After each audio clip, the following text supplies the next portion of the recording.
6 अप्रैल सन 1980 Bharatiya Janata party का स्थापना दिवस, पहला स्थापना दिवस था जब पार्टी की नींव रखी गई। और आज 6 अप्रैल 2023 43 साल का सफ़र भारतीय जनता पार्टी का।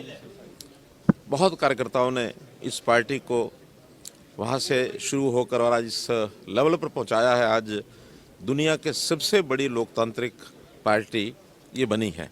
और इस पार्टी ने इतना सफ़र जो तय किया है, समय समय पर बहुत से उतार चढ़ाव भी आए।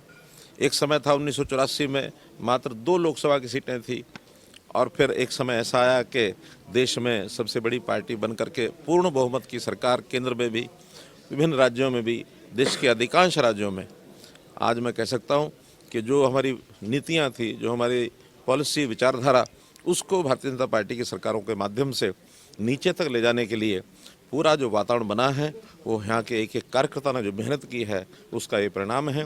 देश के प्रधानमंत्री श्री नरेंद्र मोदी जी उन सब योजनाओं को, नीतियों को, विचारों को जनता तक पहुँचा रहे हैं।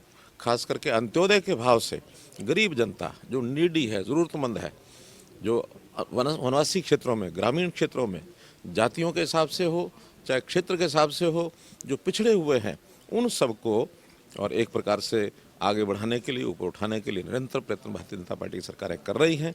आज मैं बहुत संतोष से कह सकता हूं कि अब जो देश के बारे में पहले कहा जाता था, किस दिशा में कब लोग भटकेंगे और कैसे देश का नुकसान कर सकेंगे, लेकिन आज देश के अंदर स्थायित्व है, देश की एकता अखंडता को किसी प्रकार का कोई खतरा नहीं है और देश आगे आगे निरंतर मजबूत होता जा रहा है। ये भारतीय जनता पार्टी की सोच का परिणाम है। सर, आपने कहा है कि क्या मैसेज सर कार्यकर्ताओं के लिए? देखिए, भारतीय जनता पार्टी, हमारे कार्यकर्ता जो हैं वो हमारी बात को, उपलब्धियों को, विचारधारा को नीचे जनता तक लेके जाते हैं।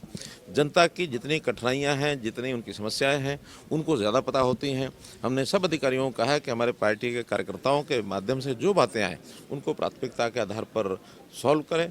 आखिर सामाजिक चीज़ें होती हैं, कोई बहुत व्यक्तिगत चीज़ों को लेकर के हमारा कार्यकर्ता बहुत ज़्यादा नहीं जाता है, लेकिन सामाजिक बातों में और जो एक प्रकार से आम आदमी के भले के लिए कोई बात है, उसको तुरंत करने के लिए अधिकारियों को और कर्मचारियों को सबको हमने कह दिया है। और अगर इस प्रकार का कोई नहीं करेंगे तो उनके खिलाफ भी हम ज़रूर विचार कर लेंगे कि हाँ, उनको किस प्रकार से और हमको सीधा करना है। सर, अगर आपके अनुभव की बात करें, आपने कहा कभी बीजेपी के 2 सांसद होते थे, आज बीजेपी सबसे बड़ी पार्टी है। कभी आप बैठ के लेने जाते होंगे तो 5 लोग मिलते होंगे, 10 लोग मिलते होंगे। कभी सोचा था कि इतनी बड़ी पार्टी बनेगी, देश पर राज करेगी, ज़्यादातर राज्यों में राज करेगी? कोई अनुभव कुछ शेयर करना चाहिए? देखिए, मैं स्वयं हरियाणा की भारतीय जनता पार्टी का संगठन मंत्री 1994 में बना था, और 94 के अंदर पार्टी का जो उस समय स्थिति हमारी थी, बहुत सामान्य स्थिति थी।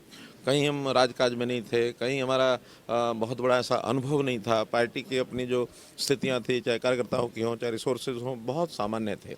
हमने धीरे धीरे करके आगे बढ़ाया और शक्ति केंद्रों की जो आज रचना दिखाई दे रही है, वो हमने उस समय शुरू की। बूथ की कमेटियाँ बनाई और आज तो पन्ना प्रमुख तक हम लोग पहुँचे हैं। यानी 60 वोट के ऊपर 15 घरों के ऊपर एक कार्यकर्ता, ये बहुत ही अच्छे प्रकार से वो काम कर रहा है। जितना विस्तार पार्टी का हुआ है, लगातार हमने मेहनत की है। वो समय ऐसा था जब हमारे कार्यकर्ता साइकिल पर चलते थे, स्कूटरों पर चलते थे, और कहीं कहीं तो बसों पर जाना, पैदल जाना, ये भी अभ्यास कार्यकर्ताओं का बहुत रहा है। मैं स्वयं बसों में 1994 में जब प्रारंभ में बसों में ही चलता था। इसके बाद हमको एक मोटरसाइकिल जो मिली, उस पर थोड़ा आसपास का प्रवास हमने शुरू किया। पहली गाड़ी मैंने किसी एक कार्यकर्ता के साथ और थोड़ा पैसा दे करके उससे शेयरिंग के साथ उससे खरीदी। 15 दिन वो चलाते थे और 15 दिन मैं अपना पार्टी का काम करने के लिए जाता था। वो भी एक पुरानी गाड़ी मारुति खरीदी थी। हमारे पार्टी के अध्यक्ष होते थे श्री रमेश जोशी। उस समय हमने बैंक से लोन लेकर के वो गाड़ी ली। तो ऐसी स्थितियाँ उस समय थी, लेकिन आज कार्यकर्ता, जनता सब सहयोग कर रही है। आज हमको कोई कठिनाई नहीं है। आज हमारे जिलों में कार्यालय बन गए हैं, सब जिलों में विधिवत तरीके से काम चलता है। टेक्नोलॉजी का सहारा हमने बहुत लिया है। आज भी प्रधानमंत्री जी ने आह्वान किया है कि टेक्नोलॉजी के माध्यम से हमको जनता तक पहुंचना भी चाहिए, सारा डाटा इकट्ठा रखना चाहिए और टेक्नोलॉजी का उपयोग करना चाहिए, जो भरपूर हर कार्यालय में कर रहे हैं।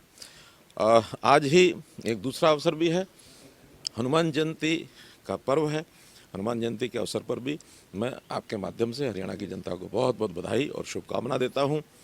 हनुमान जी भी आखिर जो विचारधारा हम लेकर चल रहे हैं, हनुमान जी की भी आखिर उसी प्रकार की एक दृष्टि, उसी प्रकार का, जैसे कहा जाए कि दुष्टों का नाश करने में हनुमान जी का नाम आता है। हम भ्रष्टाचारियों के विरुद्ध जो कुछ करते हैं उसमें हम भी उसी काम में लगे हैं जिस काम में हनुमान जी लगे थे। इसलिए हनुमान जी की जयंती पर बहुत बहुत शुभकामनाएं। आज चौधरी देवीलाल जी की भी पुण्यतिथि है, उनको भी मैं श्रद्धांजलि अर्पण करता हूँ। कई बार ऐसा होता है पुराने कार्यकर्ता जो है, जो इन्होंने पूरा जीवन दिया पार्टी को सीखने में, कई बार नए कार्यकर्ता सत्ता के साथ आते हैं तो वो ओझल महसूस करते हैं अपने आप को, उनके लिए क्या संदेश? नहीं, ऐसा नहीं है। हम अपने पार्टी के पुराने कार्यकर्ताओं का सम्मान करते हैं और हमेशा मिलने जुलने का क्रम हमारा जारी रहता है। विशेष तौर पर कई बार कार्यक्रम भी ऐसे किए जाते हैं जब ऐसे पुराने कार्यकर्ताओं को हमारा मिलना जुलना बराबर रहता है। हमारे यहाँ प्रबुद्ध नागरिक प्रकोष्ठ, वरिष्ठ नागरिक प्रकोष्ठ, ये सब पार्टी में बने हुए हैं। और हमने तो समाज में भी जो ऐसे वरिष्ठ जन हैं, पार्टी का विषय नहीं है लेकिन समाज में वरिष्ठ जन हैं जिन्होंने पूरा जीवन इस समाज के अंदर किसी न किसी रूप में योगदान किया है, ऐसे लोगों की संभाल करने के लिए अपनी व्यवस्थाएं हमने बनाई हैं। और इनको संभालने के लिए उनके घरों में जाने का भी हमने ड्यूटी लगाई है कि लोगों के घरों में जाके महीने में 2 महीने में एक बार घर में होकर आया करें।